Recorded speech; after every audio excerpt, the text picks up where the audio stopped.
Ang mundo ng pag-aalaga at paglalaban ng mga game fowl ay nangangailangan ng pinakamahusay na pisikal na performance, kung saan ang pagiging agresibo at tibay ay mga pangunahing susi sa tagumpay ng isang manok. Ang MIB, isang suplemento na dinisenyo partikular para sa mga game fowl, ay naglalayong magbigay ng kalamangan sa pamamagitan ng natatanging kombinasyon ng mga sangkap, lalo na ang pangunahing sangkap nito na methyltestosterone. Ang methyltestosterone ay isang sintetikong androgenic hormone na napatunayang nakakaapekto sa pagiging agresibo at produksyon ng enerhiya sa iba't ibang uri ng hayop. Sa mga game fowl, ang pangunahing tungkulin nito ay ang pagpapalakas ng lakas ng loob sa paglalaban at tibay, posibleng sa pamamagitan ng mga sumusunod na mekanismo. Mas matinding pagiging agresibo at pagiging alerto, ang paggamit ng methyltestosterone sa MIB ay naiugnay sa pagtaas ng pagiging agresibo at pagiging alerto sa mga panlaban na manok. Ito ay nagreresulta sa isang mas kumpiyansa at mas agresibong manok, posibleng humahantong sa isang mas agresibong estilo ng pakikipaglaban at mas mahusay na kakayahan sa mabilis na pagtugon sa mga galaw ng kalaban. Pinahusay na paggana ng musculoskeletal, bukod sa pagiging agresibo, ang MIB ay nagbibigay ng mga karagdagang benepisyo na tumutulong sa pagganap. Ang suplemento ay nag-aambag sa mas mahusay na musculoskeletal reflexes, na tumutulong sa mas mabilis na mga reaksyon at mas maliksi na paggalaw.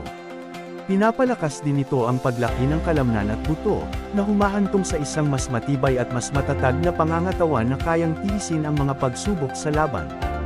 Pinahusay na pagtugon at produksyon ng enerhiya, ang MIB ay may mabilis na pag-absorb at may mahabang epekto, na nagbibigay daan para sa mabilis na paghahatid ng enerhiya at matagal na produksyon ng enerhiya kahit na sa mga nakababahalang kondisyon tulad ng laban. Nagbibigay ito ng mahalagang kalamangan, na tinitiyak na ang manok ay makakapanatili ng pinakamahusay na pagganap sa buong kompetisyon.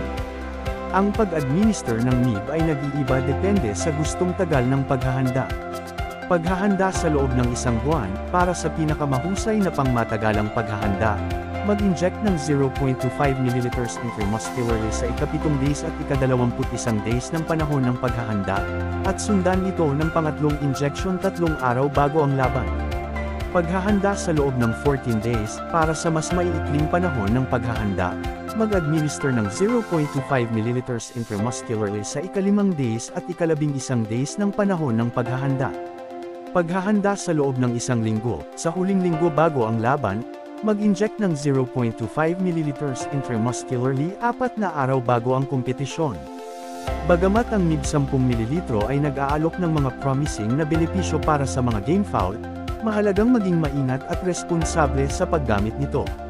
Kumonsulta sa veterinaryo, mahalagang kumonsulta sa isang kwalipikadong veterinaryo bago mag-administer ng MIB sa iyong mga manok.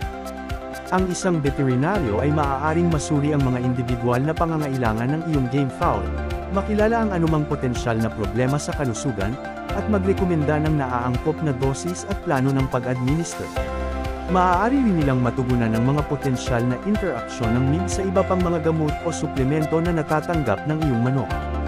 I-monitor ang mga epekto sa gilid, tulad ng anumang gamot, ang MIB ay maaaring magdulot ng mga epekto sa gilid.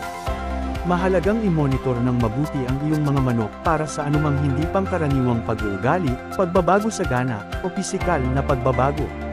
Kung napansin mo ang anumang nakakabahalang sintomas, itigil agad ang paggamit at makipag-ugnayan sa iyong veterinaryo.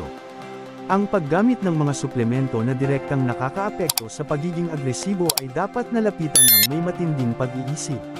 Mahalagang unahin ang etikal na pagtrato sa mga hayop at matiyak na ang kanilang kapakanan ay hindi nakompromiso.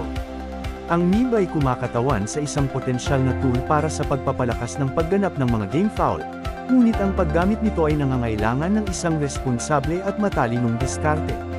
Sa pamamagitan ng malapit na pakikipagtulungan sa isang veterinaryo at pag-unawa sa mga benepisyo at potensyal na masamang epekto ng suplemento, ang mga breeders at trainers ay makakagawa ng mga matalinong desisyon tungkol sa paggamit nito sa kanilang mga kasanayan sa pag-aalaga ng game fowl.